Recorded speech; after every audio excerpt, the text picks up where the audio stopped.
Okay. Yeah, now yes. Yeah. All right.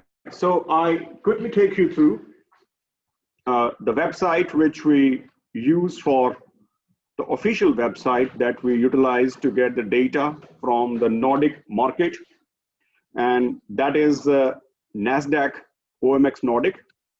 And here you can get the shares. So you need to type the name of the individual company to get the information. But before I go to the individual company's shares information, I want to introduce you to the indexes. The market is comprising of the shares which are more, the member nations more officially are Finland, Sweden, Denmark, and Iceland. Norway, it doesn't figuring in this index, but you can have the separate information for the Norwegian company in the same website. I'll show it to you.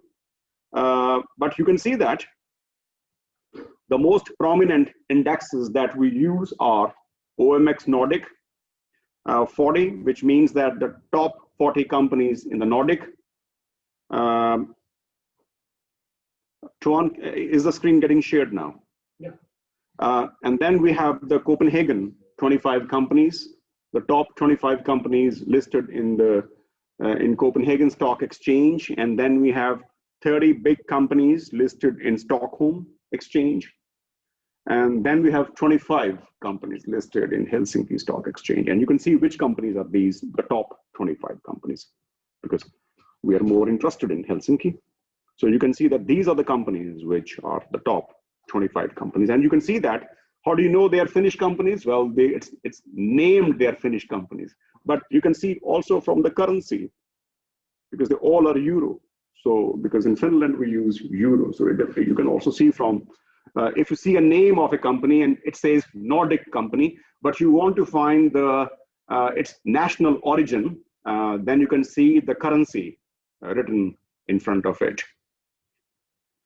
Okay, and then we have even more indexes. For instance, you have the, if you look at on the left side, then you can see that we have OMX Nordic large cap companies listed in Denmark and Danish kroner. Euro, it means Finland, so it's Icelandic kroner, Swedish kroner. So you can see that you can find the small cap, big cap companies for each country as well.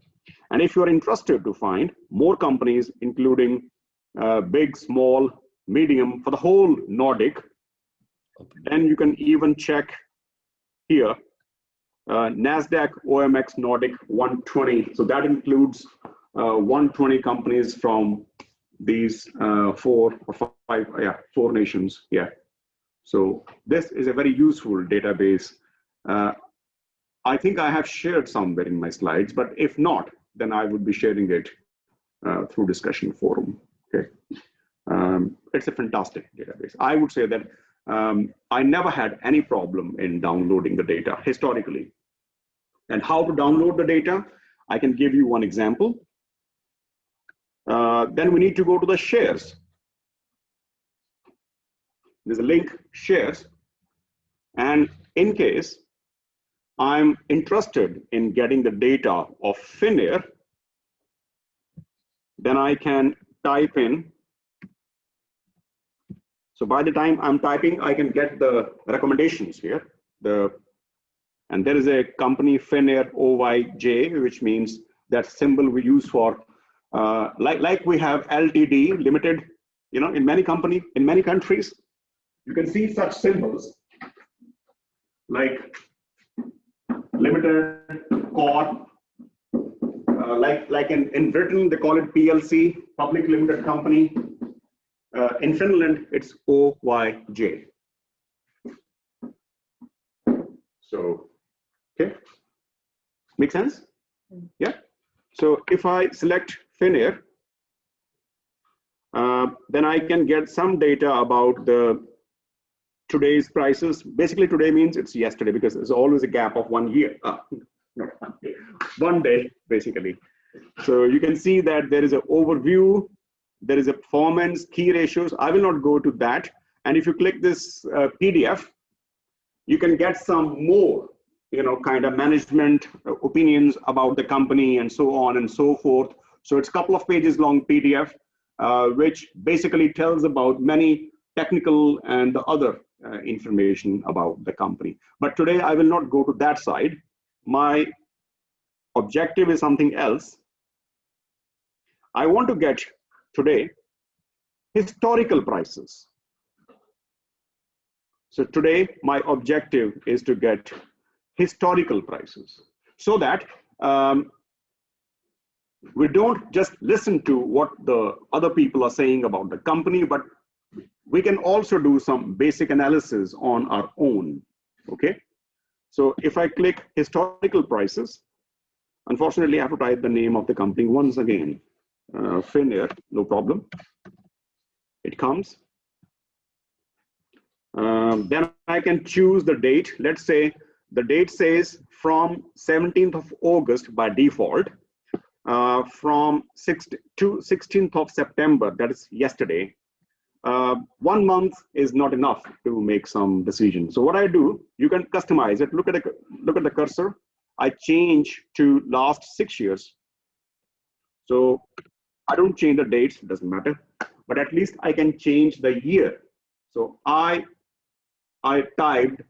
erased 2020 and I put 14, so 2014, okay? And then we search for it. And we search for it, well, once again, we only get the graph, right?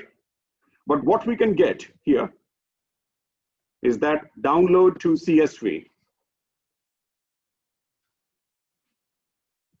So there is a link that you can download the data to CSV.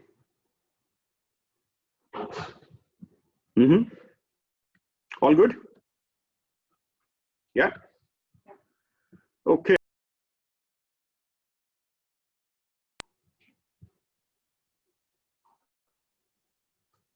Can you also send this screen? I will, yeah. So when we have this downloaded data, your screen sharing is paused. Resume share.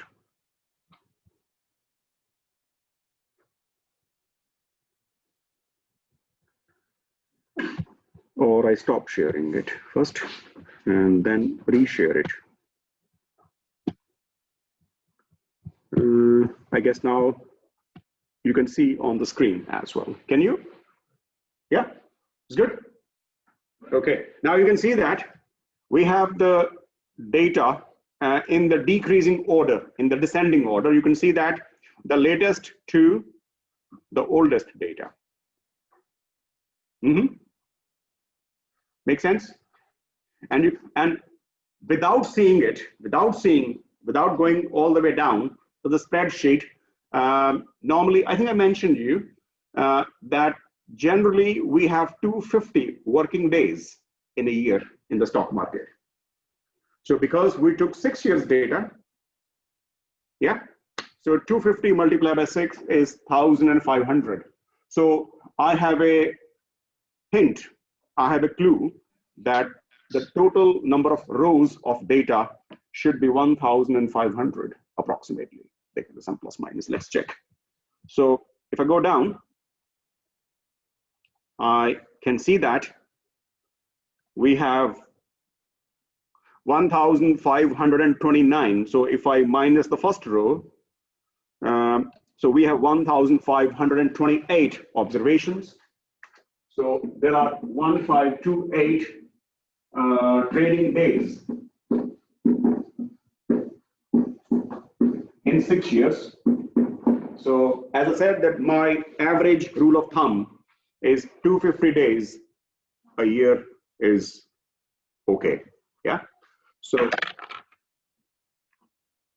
and then we have the bid price on 16th of September, that is yesterday. The bid price, the ask price, bid price means the rate at which the broker buys Finnair share from you. So if you want to sell the share and the broker wants to buy it, then he would give you, let's say, 43.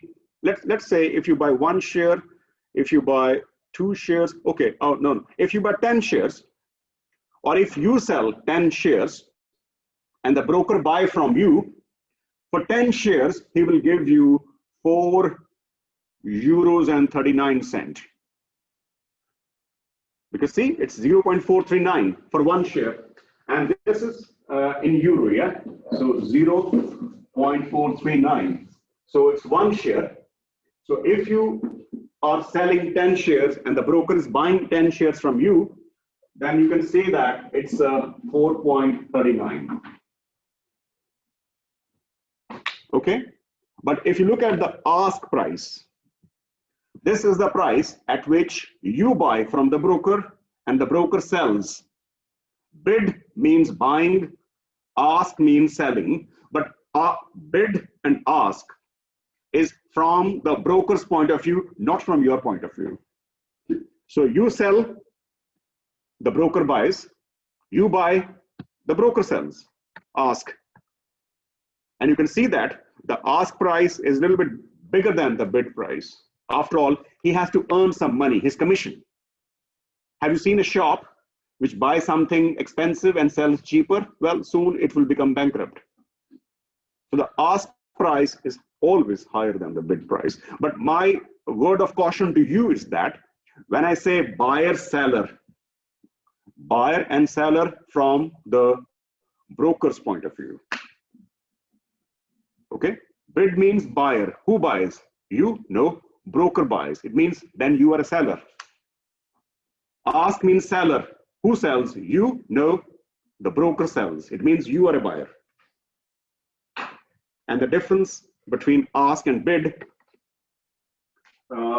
is ask should be always more than the bid, because then it will show the commission the broker is getting for his trading his services. After all, he's giving you a service. Come on. The market opened at this price. The market closed about 4 o'clock at this price.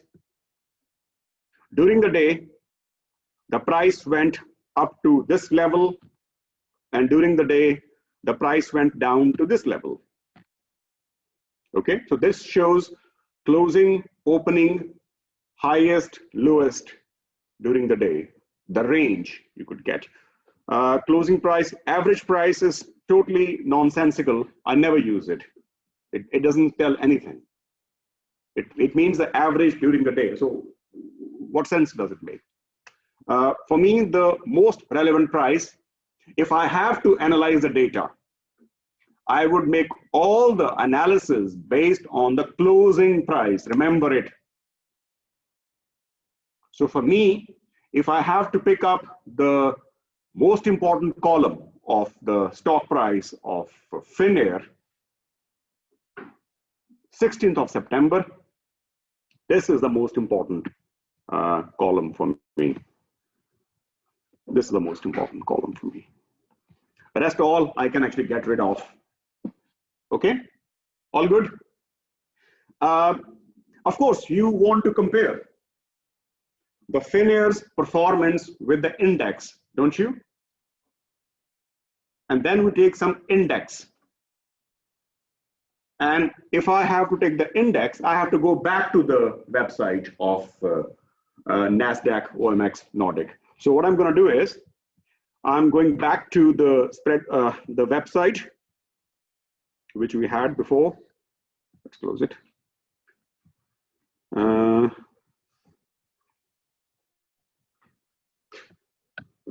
Did I do something silly? No. So I once again type in NASDAQ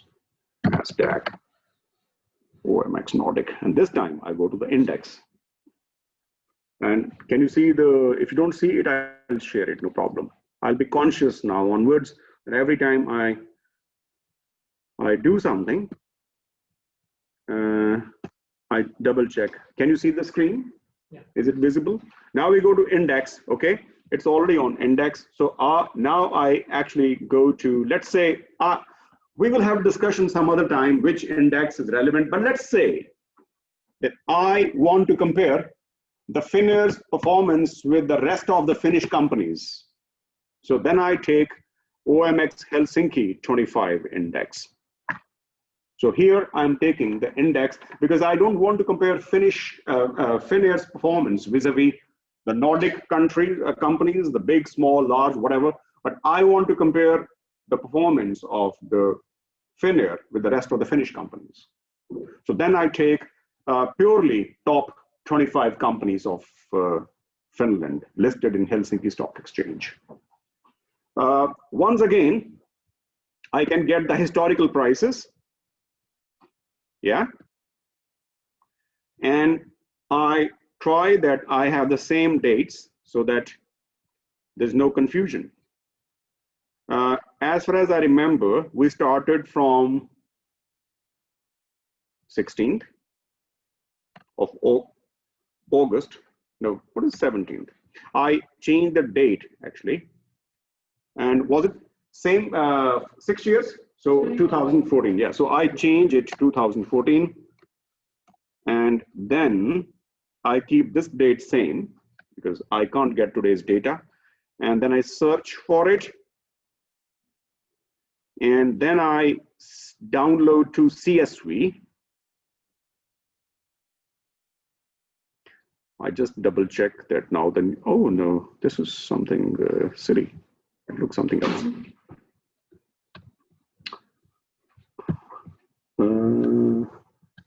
We don't need this kind of spreadsheet. I actually do it again.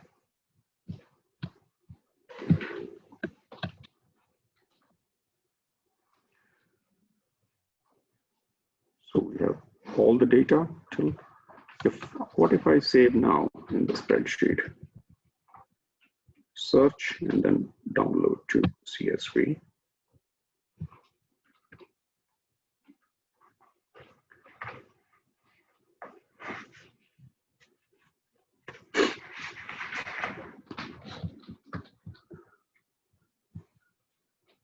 Why it's coming in a very funny, strange layout.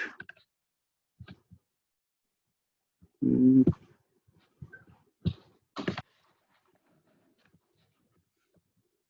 layout is weird, but perhaps what I can do is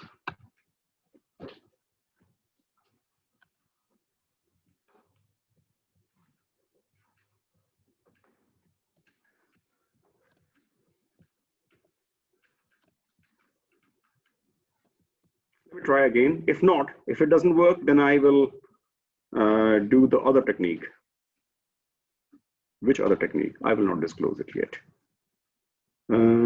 One more attempt, and then I would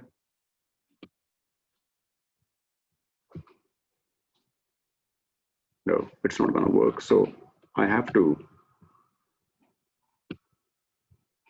do the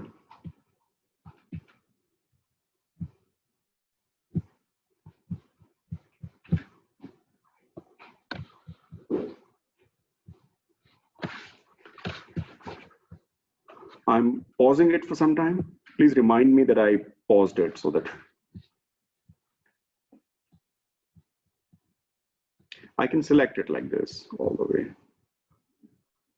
I could download it. I could download it without any settings. Don't know why I can't do it, but it doesn't matter.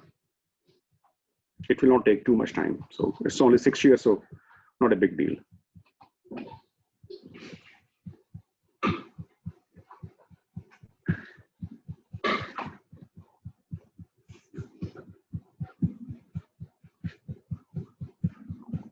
Sorry, mates. It's you have to be a bit patient. You have to treat me nicely and sympathetically.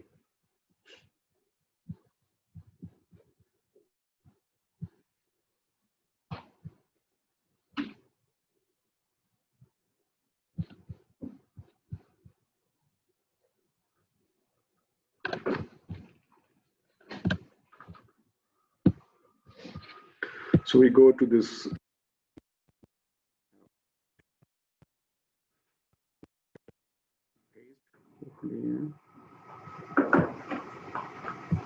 Yes, so we get it.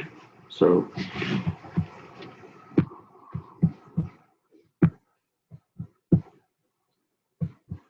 can you see this screen here?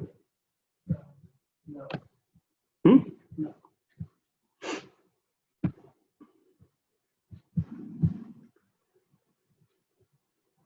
Yes.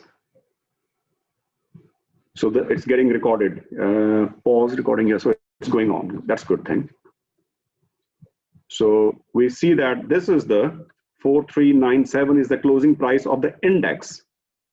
So this is the closing price. This is the let me call it. Can you see the spreadsheet? Yeah. So this is the index. Index closing price. And I call it a little bit, you can say, bold and beautiful. So we have this situation. Rest of the columns we don't need. You just need to know that the bid is what, and this is the average price is this, we don't need it. The total volume of shares have been traded yesterday, the turnover and number of trades, okay? Yeah, so do you know the meaning of total volume, turnovers and trades? Yeah, you know that? The total volume is that if yesterday, can I give you an example? Please have a look at this. I can share now. The whiteboard. So,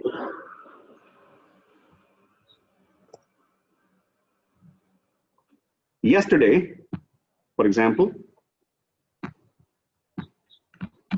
total shares or total volume of shares was, I'm giving an example, 20, let's say 200 shares. And because the price of the share was, just imagine, share price was €4. The total turnover would be 200 times 4, 800. The number of trades is very interesting thing. Can you see this thing which I'm doing now? The number of trades is very interesting things. It could be possible that people were buying one share and selling one share. Or it could be possible that somebody buys all the shares or sells share in the bulk. Is it possible? It could be possible that yesterday there were many small deals. People were buying less shares. But it could be possible that only 2 people came and they bought all the shares. The number of trades mean the size of the contract. And that is given, let's say there were 5 trades yesterday. So this is the concept. For example, if you are selling the furniture, and let's say you are selling 20 chairs in a day, it could be possible that you have 20 customers buying one chair each. And on a given day, it could be possible that one person comes and he buys all 20 shares. So on one day, you have 20 trades, and on the next day, you have 1 trade. The number of shares remains same. That is the idea, okay? I go back to the main thing.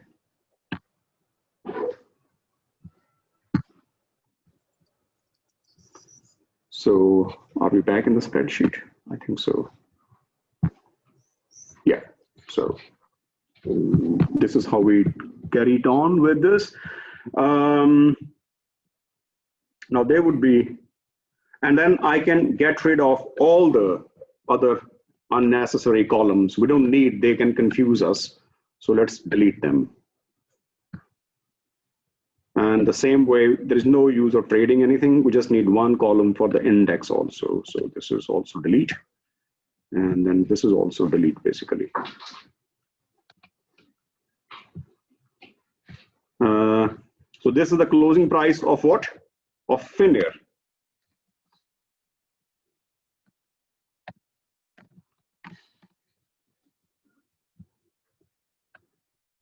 The question is that now we have this unnecessary stuff here. So I want to get rid of these decimals. They are very confusing. So can I even remove them? Well, I shouldn't remove them, but for the sake of calculations, I can remove them for that because that can confuse us a lot. So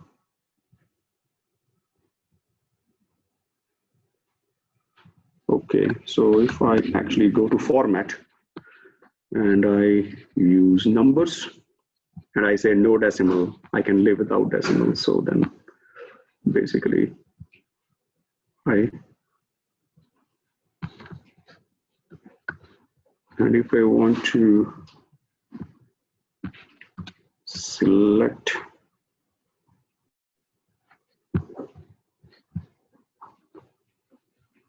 Tuan, do you have a better way to remove these decimals? What I usually do is that I go to home and then we go to place, yeah. So we go to find select, yes.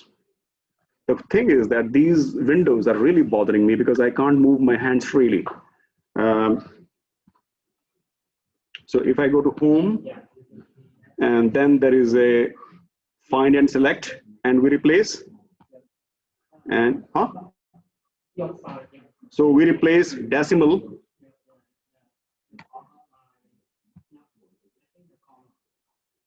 But then we have two commas. Like what I do is by the comma and replace by dot. Then we'll have two dots. Yeah, like by the comma and replace with nothing, just by comma. But yeah, it's fine. And then what I do here, then I can actually select both of these columns because in here comes the comma and I want to replace by the decimals because and then replace all. Yeah, that's but then we have something else. Ooh. you find the comma and you replace by nothing, Huh? In the index, you find the comma and you replace by Decimal? yeah. So here I go and replace. Sorry, folks, this can be sometimes annoying. So if we have decimal here, we have comma, and I replace by decimal, yeah?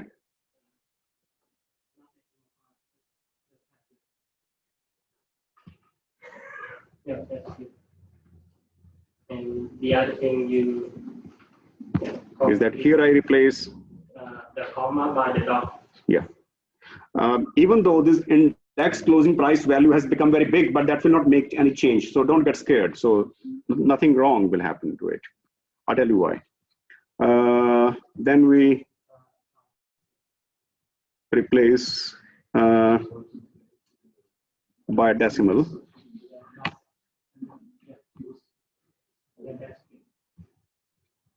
Okay.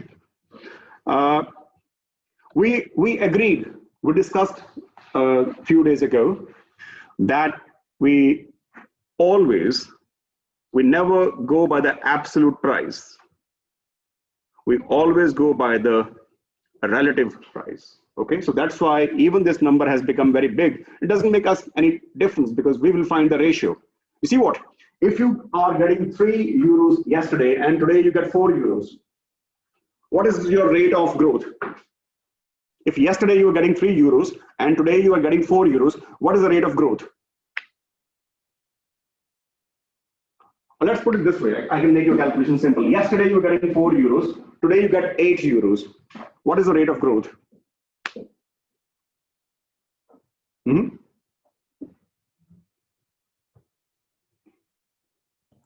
Finance, my dear. You are studying finance. This is not, we're not studying any ethical sciences where we only study philosophy. Sorry? 100%, yeah. So it's 100% increase. What if you're getting 4 million euros yesterday and you are getting 8 million euros now? What is the rate of growth? Same. So that doesn't matter. It means the absolute size doesn't matter.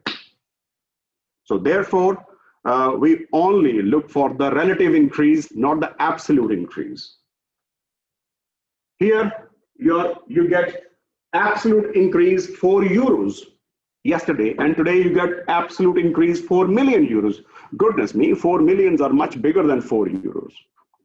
But when you see the relative or comparative increase, it's 100% yesterday, 100% today. Okay, so what I do here, I calculate the Finnair return, and here I find the index return. And because you have to check the prices are given in which order. The prices are given from the earliest to the oldest, from the latest to the oldest. So what I do here, I find the return, and I think we have discussed it before, the current price minus the previous price divided by the previous stock price. And that gives us increase. So now you can get all the data here. So this column shows the rate of growth in the share price of Finnair on daily basis, every day. Like for example, when you see the stock return of 16th of September, you have lost in comparison to 15th. On 15th, you lost in comparison to 14th, but on 14th, you gained in comparison to 11th. So this shows the rate of growth, right? The same way, we are finding the stock, the index return of the, remember the index we were using? It was, what was it? Nordic Helsinki. No, it was Helsinki. Yeah, Helsinki 25. Yeah, so top 25 companies. So basically, in this example, I'm comparing the performance of Finnair with the other big 25 companies in Finland. So once again, because remember, if the dates are given, if the dates are given in the ascending order from the oldest to the earliest, then you have to use the formula upside down. Remember, here the dates are 16th September, 15th September. And this is A1 column, this is A2 column. And you want to find the return, it will be A2 minus A1 divided by A1. But remember, if the dates are given 15th Sept and 16th Sept, and this is A1 and A2, then the rate of return would be here, A2 minus A1 divided by A1. So if it is, it will be A1 here, minus A2 divided by A2. But if dates are given in the opposite order, then the formula would change. Can you make it? Always the most current to the next past, and so on. So please be careful that if you only memorize the formula, Sharp told a second row minus first row bracket divided by first row, and the data is given in this order, it works. But if data is given in this order, it doesn't work. So you need to see that in which order the dates are given. Because here, the dates are given in the descending order from the latest to the oldest. So in this case, our formula would be the index value is this, the latest minus yesterday, divide by yesterday. Here we are. And when you see this small plus sign, you can drag it down, but when you see this small plus sign, you just need to click it, double click, and then it will calculate for millions of cells instantly. You don't have to drag it down. Remember, if you have last 70, 80 years data, if you drag it down all the way, it will still take you many, many minutes. But if you just click, it works. Double click, so it works very well. Now, two things I want to share with you. So I'm making these columns. I try to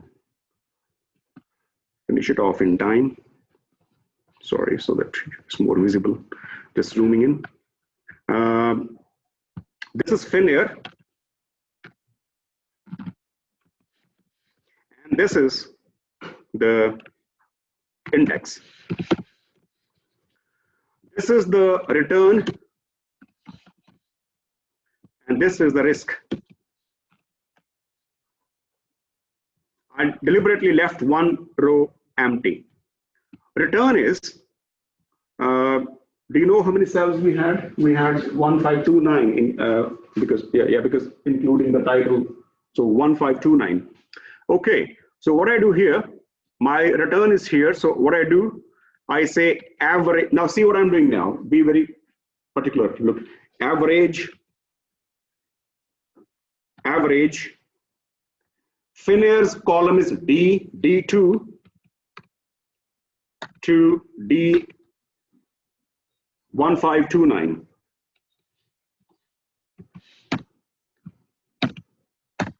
This will give us the average return, the average daily return. And what I do here, because it looks a little bit strange, so I convert it to percentage. So if I format the cell, make it percentage, and I have 4 decimal point, that will make sense, because then we are able to compare better. And if I click OK, look, the interpretation of this thing is that for the last 6 years, it has to be very careful. For the last 6 years, on an average, every day, Finnair's stock is increasing at 0.0394%. Okay? But normally, if you want to see the comparison of, if you want to calculate the return of any stock, it should be annual, the yearly. Look, this is, you take the data of 6 years, and based on the daily stock price calculation, we find that on an average, every day, the daily stock price increase is 0.0394%. I want to make it annual, so I call it annualized return. And by the way, this is the daily return, so let's call it daily return and the annualized return. Okay, so what is the formula? Formula is very simple. We have 1 plus return to the time, it's like 1 plus daily return to the power of 365, because minus 1. So this is the formula. So 1 plus daily return to the power of 365. I'll show you. Don't you worry. I will not leave you alone. 365 minus 1. And if I make it to percentage, it will again percentage to 4 decimal places. It means that if you stay with Finnair for 6 years, then every year, on an average, your wealth grows at 15.4812%. And how I get it? Look, you can see the formula, how I get it. 1 plus daily return, and then because if you write on a piece of paper, you can just write to the power of 365. But how would you write in the Excel? Then we use this function. We press this thing. I'm sure you can see in your keyboards this arrowhead facing upwards. And then you type in, it will become exponent. You know the exponent to the power of, okay? And then -1. This is the formula. Don't ask me this formula where it comes from. Well, it's the mathematics, so, you know. So it means that the Finnair investor, not bad, 15.48% increase a year these days. Look, the world economy is not doing so good in the last many years. You know, 2007 was the crisis, 2012, 13, and since then, things are not so good going on. But if you see the last 6 years, 15.48, I want to see who else gives you 15.48, maybe some casino or something. But this is the listed company, safe company, 15.48% a year. Really cool. Now, what about the other companies? What about the average other companies? The same formula we go on. We calculate the average the same way as we did. We had first value E2, because the index is E column, to E1529.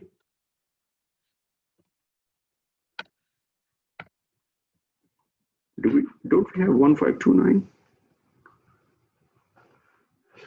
Maybe are we missing some data somewhere? Oh, they're missing one, so it's 15. One number is less. Sometimes data is missing, but we have so many observations that it doesn't really matter even if we miss one observation. So it's like a 1528. Yeah. It still doesn't show.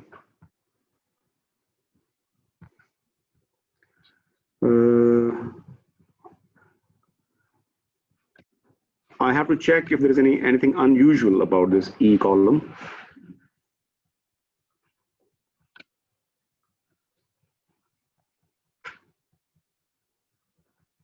It doesn't look anything wrong with actually it, but maybe some value is very small.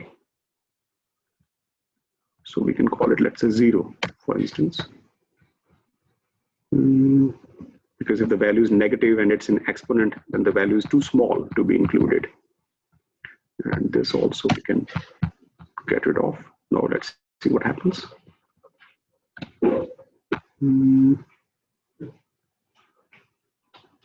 Average.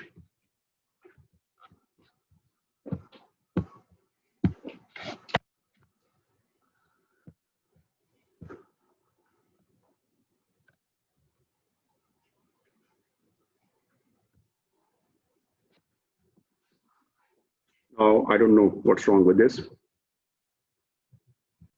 So if, for example, now you compare the year 2019 to 2014, you will see that Finnair has grown at this percentage, incredible.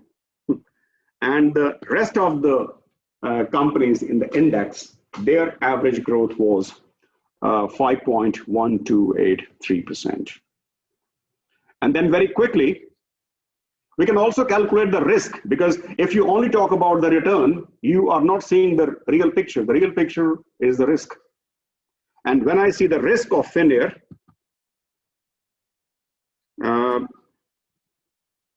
you can see that the risk is standard deviation function. And I took all the data, put it together, and then the standard deviation.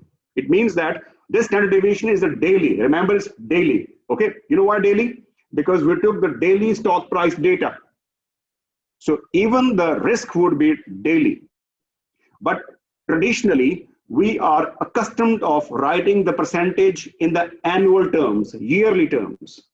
So I annualize. I mean, would you listen that how much is the GDP growth of the country? Well, the country's GDP is growing at 0.02% a day. No, we always want to annualize it yearly. So what we do here, we have the annual risk here, the daily risk here, we make it annualized risk. And how we calculate the annual risk? Daily risk multiply by square root of 365. Daily risk multiply by square root of 365. 365 because it's a day, it's number of days. Even the scholars are divided whether should we have 365 days or 252 days or 250 days.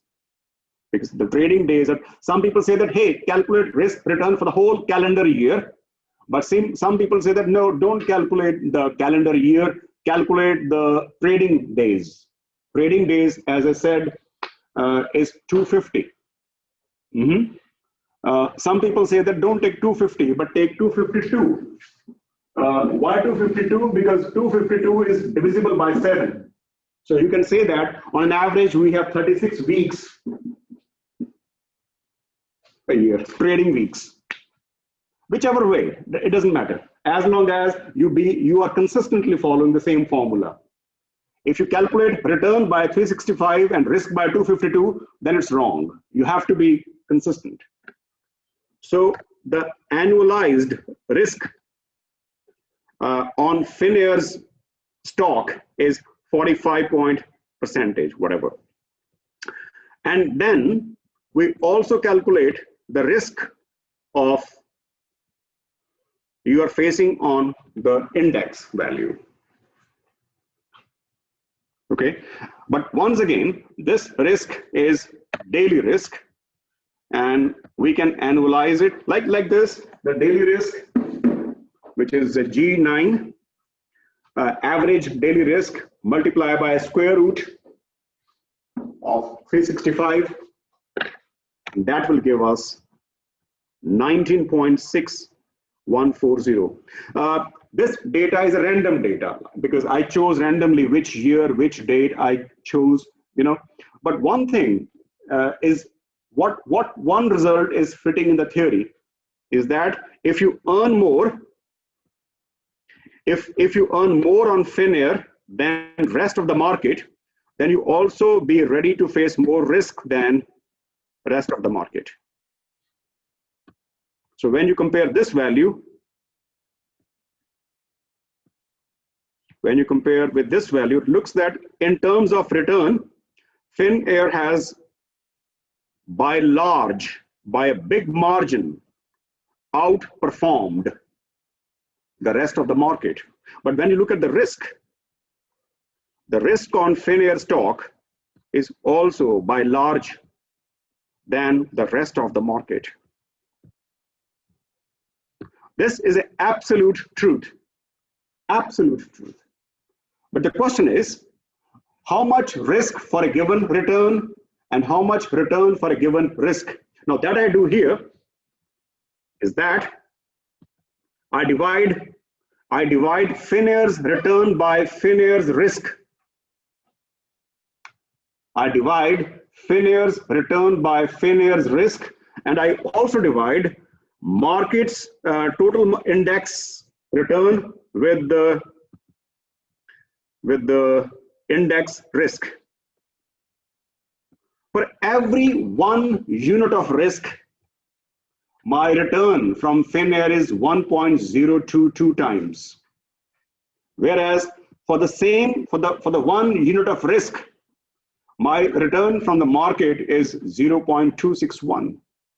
So assuming that the risk of the market and risk of Finnair is same, then for the same risk, the return of Finnair is, compare this, almost 4 times, almost 4 times more. So having the same level of risk for the rest of the market and the Finnair's return is 4 times more because this is almost 4 times. So I can check how much times is this. If I divide this by, it means that even if we have the same level of risk, Finnair stock has 4 times overperformed than the market. But be careful, based on the daily stock calculation, from 2019 to 2014, 5 years window. And if you want to do some other way around, how much risk you get. Now here, for 1 percentage of return in the market, your risk is 3.82%. Whereas for the Finnair, for the 1 percentage return, the risk is 0.98. So for the same return, if we assume that we have the same return from the market and Finnair, then the risk is less on Finnair. And if we assume that the market and Finnair have same risk, then the return on Finnair is 1.022%, means 4 times more, nearly 4 times more. It's a big difference. So this is a very basic encounter you have with the actual calculation and how you make some decisions. So a rational investor can make a conclusion that for the same return, if we assume that they have same level of risk, for a given level of risk, the return of Finnair is 4 times more than the market. Obviously, you will be opting for Finnair. So Finnair has really performed well. I don't know, now the situation is very difficult these days. Some of you are doing project with the Utrecht University of Applied Sciences, and you know that situation is not so good. But I'm talking about the long period. That's more important. All right, so that's it. So we have come across some basic calculations related to risk and return. This is what we studied already, in the slide, that there's a risk, there's a return, and then we make some decisions based thereon. So that's it. We close our session. That's the problem with this session, that it's really too speedy, and I have to condense many things in this session. But we will still continue with more calculations about risk and return next week in the theory class, and then also in the workshop when we meet here in the computer lab, we will carry it on, more advanced calculation. But this is today what we studied is a very basic encounter with the financial calculations, not based on the given numbers, but first you download the data from the website, then you set the columns, and then you start making some analysis. Very fundamental, not fundamental, but very basic level calculations. Okay, so is anything in the chat? Okay, good, that's fine. All right, so now I close the session, and have a nice day and a lovely weekend, folks. Enjoy yourself.